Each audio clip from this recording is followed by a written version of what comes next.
All right. Um, One of the things I wanted to clarify is I did not add any other sources to your existing, on the group or anywhere, because this topics, scope of sociology and comparison with other social sciences, is especially comparison of other social sciences, is not available either in Haralambos or on Ritzer. There are sections in NCRT which are too preliminary. I mean, you can go just beyond that, a little beyond that, which is why I'll be sharing with you a source called National Institute of Open Schooling, NIOS. Uh, and I'll be sharing that document with you. That document exclusively has sociology with other social sciences, so you can have that. Yeah, today we'll be doing comparison of sociology with other social sciences. Um, I'll obviously go through the last part of what we did last time, which is what is the basic difference between social sciences and humanities. We use it very often. We use them interchangeably, but I clarified to you last time that that is not the case. They shouldn't be used interchangeably. Again, it is not extremely relevant to the syllabus. It is for your general understanding, but it will give you a framework. It will give you a context in which you can put the rest of the topics which are relevant to the syllabus into that, and then you will understand.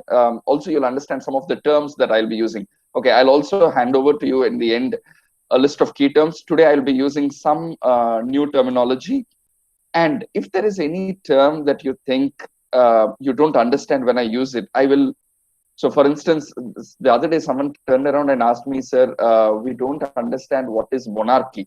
Now, I presume that most of you being graduates will understand that, but it could be that one of you is from a regional medium, like a Tamil medium or a Hindi medium. So it is possible that you don't understand. And if that is the case, I really suggest that you raise your hand and immediately clarify, because if there is a term like that, it will also help other students, even if they think they know. Sometimes in sociology, the way we use it could be different.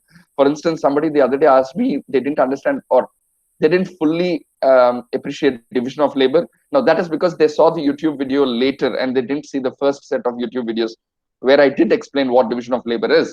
Now, that is the thing. So, if there is a topic that I assume that you know, and I'm using a word, and if you feel that you are not sure about what is the meaning of that word, raise your hand and you could. I'll attend to that question immediately right there, so that even for the benefit of other students, it'll be useful. Now, today we will also look at a few new terms like perspective. Again, something that you imagine you must be knowing because you must have heard it, but we will use it in a very specific academic way, in a very sociological way, and in a very academic way. We'll also probably look at terms like methodology, epistemology. Now, methodology is a very integral part. In fact, there is a whole unit on methodology. Second unit is entirely covers methodology. But I will introduce these terms to you slowly because these are complex terms. Another term is called epistemology. Again, some of these terms, when you first time hear, they may seem a little jarring, but as we discuss them over and over again, they become fairly easy. They're just long words, that's all. If you know how to break them down, it becomes easier. So, last time I also told you about nomothetic and idiographic. Nomothetic has to do with general laws and causal relationships, to be able to tell that this is causing this, instead of saying that on the western coast of India, on the Western Ghats, between the months of June, July, August, September, there is heavy rain, and then there is a little rain after that. And in the winter and in the summer, there is hardly any rain. That is just describing what happens on the Western Ghats. But it is another thing to say there are two kinds of rain. There is convectional rainfall and there is orthogenic rainfall. And to be able to say that the rainfall or the monsoon that comes to the Western Ghats is because clouds are coming, hitting the mountain, and therefore falling. And that is why you have relatively higher amount of rainfall than what you have, say, in other parts of the country. Now, that is establishing a causal relation, why that rainfall is happening, as opposed to just describing that, okay, in Kerala so much rainfall happens. Now that is the difference between nomothetic, to be able to give you the law behind a phenomenon, to give you the laws and the theory or the causal relationships that cause that phenomenon, whether it's rainfall or whether it is democracy or whether it is discrimination. To give you the to be able to explain, to be able to analyze and give a law like information is nomothetic. And just to describe it, that it happens like this, it happens like this, to be able to just say that is what is idiographic. I think last time I misspelled the word. It is IDIOGRAPHIC, idiographic. For those of you who are interested, it's not too necessary for the exam. You can overlook it if you don't understand it when you Google it or anything like that. You can overlook it, not a problem. Just get the principle correct, that one has to do with loss and the other has to do with description. Because in this video, we will be again and again coming on these two. I'll refrain from using these words, but yeah, basically we'll be coming to this again and again. I'll give you a basic understanding of social sciences versus humanities. What I did last time, I'll just summarize it for the benefit of new students. Then I'll go into the distinction of each discipline. I'll tell you what is sociology, what is the relationship between sociology and history, sociology and anthropology, sociology economics, sociology political science, and sociology psychology. Now, in the previous years, there's hardly been a question on sociology and political science except along with economics. So 1 year, the question was, describe the relationship between sociology and economics and political science. So they both come together. But yeah, the rest of them are very relevant. Definitely anthropology and psychology are very close disciplines to sociology.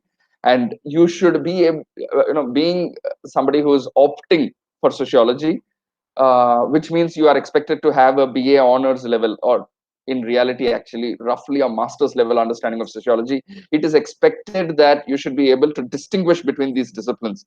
You should be able to, even to a layman, when somebody asks you what's your UPSC optional and you say sociology, and they say, okay, how is it different from anthropology, or how is it different from psychology? You should be in a position to be able to articulate, what is the basic distinction between the two.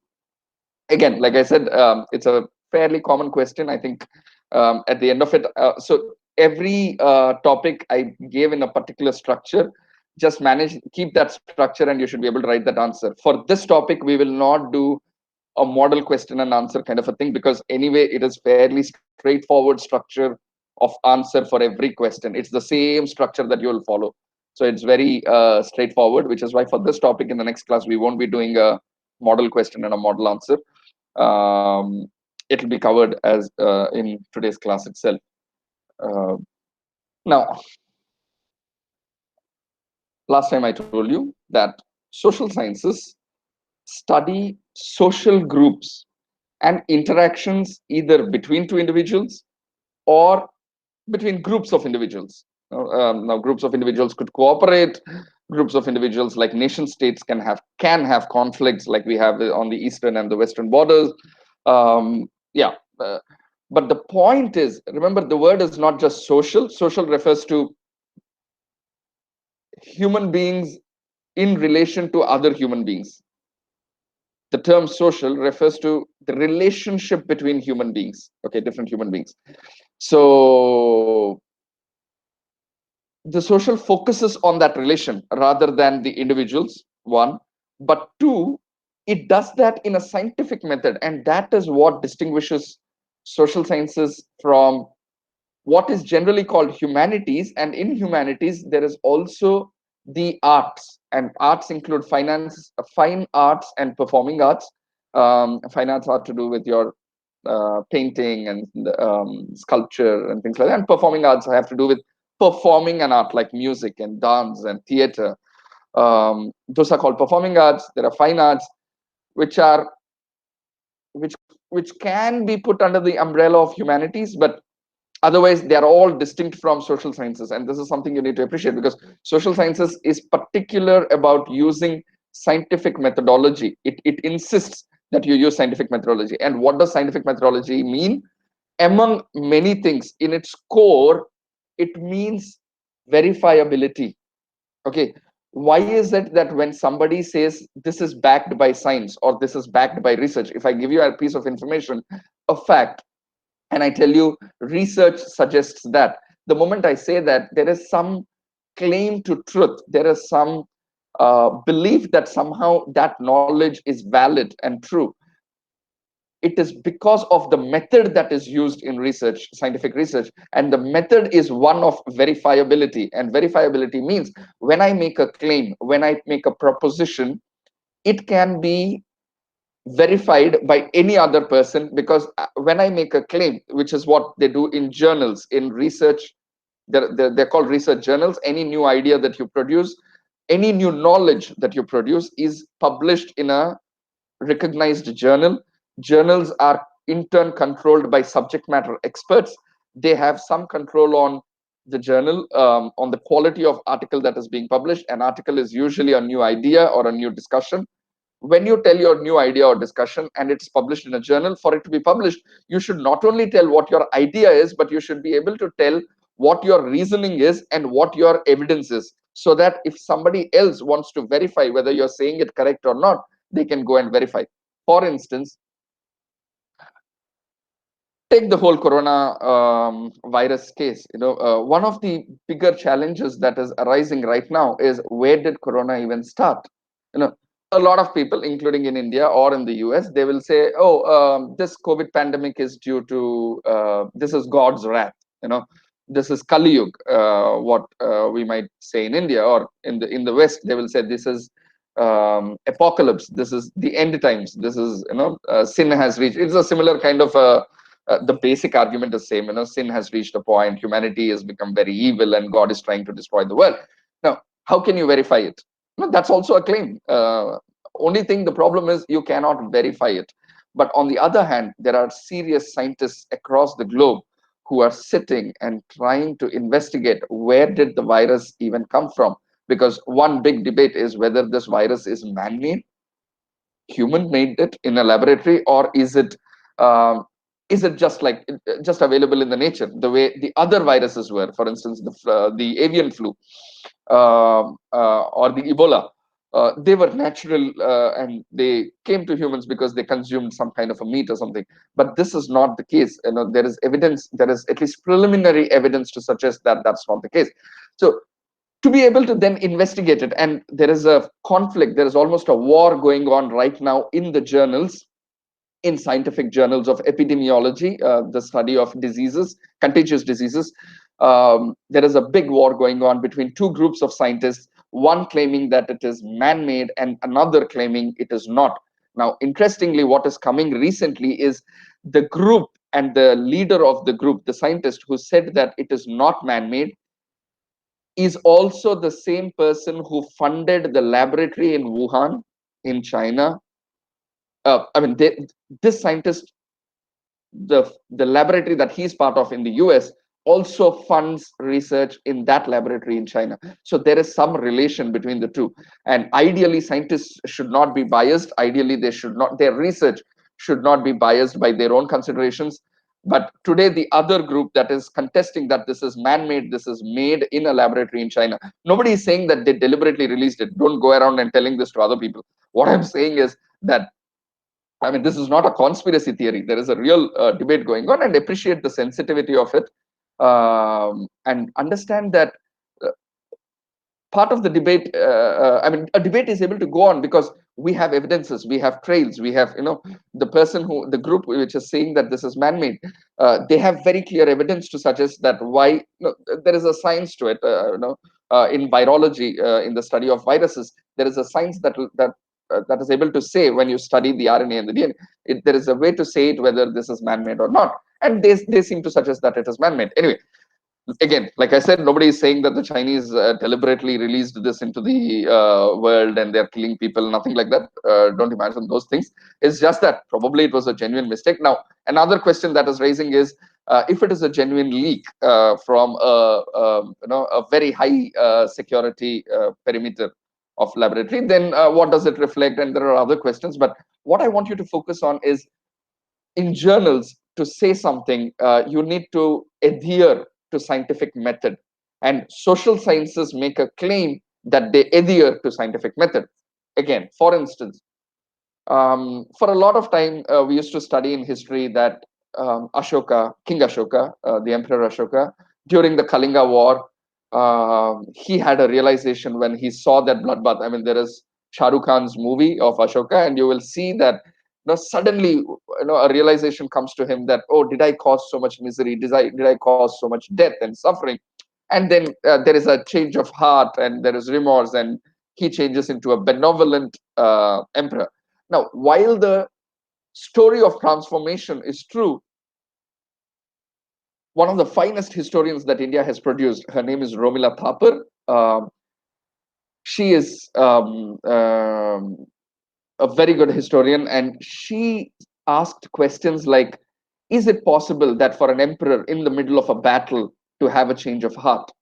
Could that be the case? And then she went into investigating, because this is something that has happened more than 2000 years ago. You need evidences, and okay, folklore, the general stories that are told, tend to exaggerate. They will tend to make a big, they will almost tend to idolize the figure. And of course, kings, because the people who are writing the stories are hired and patroned by the king, they will tend to exaggerate him too. They will tend to exaggerate stories. But Romila Thapar then went on to investigate more scientifically, is there any other evidence to suggest that, a historian, she tried to find out if there is any other way to suggest that this story is true, and she found that there is no merit to it. So she gives an alternate history. She says that probably, and she gives very specific reasons why over Ashoka's course of life there have been other instances that have been slowly making him regret war and battle as a strategy, one. And two, it is possible to espouse peace. It is possible to embrace peace after you have conquered almost anything. I mean, King Ashoka almost conquered the entire subcontinent. At the end of it, Kalinga was literally the last bastion that was resisting his onward onslaught. And after having conquered everything, it is possible. So she gives a very different, which seems more plausible, which is more reasonable, and of course, she gives evidence to the same, which is why today's history is more scientific, because there is evidence, and that evidence is presented, and people can come and verify whether what you're saying is correct or not. Data is collected, it is analyzed, and then propositions are made based on real data. You don't just say what comes to your mind. Unlike, say, fiction, unlike, say, poems, unlike, say, songs, unlike, say, movies, unlike, say, stories, where you can almost whatever comes in your mind, a fiction of imagination, you can present it. Now, the point about that, which is all covered in humanities, whether it's poetry or literature or philosophy, is that they the second part of your look at that definition, which is humanities. Humanities describe, articulate, and comment on the human condition. I told you last time, the reason why we read poems or why we read stories is because the characters of stories, of good stories, characters are archetypes of our own self. Okay. Generally in society there will be 6 7 kinds of people. We can all be, it's an abstraction, it's a higher level abstraction, it's an archetype. Archetype is like, okay, when you ask a child to draw a mountain, they will draw a particular mountain and a particular sun. Now, that is an archetype. An archetype is, if you take all the mountains in the world and try to make, how does a mountain look like? It roughly looks like in a particular way. Or an archetype of a crow is a very simple, they do that in the on drawing, they just make a very simple bird. Or a tree, again, two structures, and you draw that. It's very simple. These are archetypes. These are like, does a real tree look like that? Well, no tree looks like two curves and that thing that we draw. But well, you take that is called an archetype. Now, that's the same thing that happens in stories. Good stories that survive for thousands of years, they survive because they are able to imagine and visualize the human nature and the human condition in a way that generation after generation, people who read it can identify with those characters, and therefore the story survives. If that is not the case, the story will die, which is why there is a lot of merit to myths, to stories that have survived for long durations. Now, that is philosophy and literature. Like I said, they comment on the human condition mostly through contemplation and dialogue. On the other hand, social sciences study, they observe, they gather data, and they study social groups and interactions using scientific method to investigate social phenomenon. Social, like I said, is where people come together. The example is history, economics, and political science. Now, get a hang of it, and we will go into the core part of the syllabus.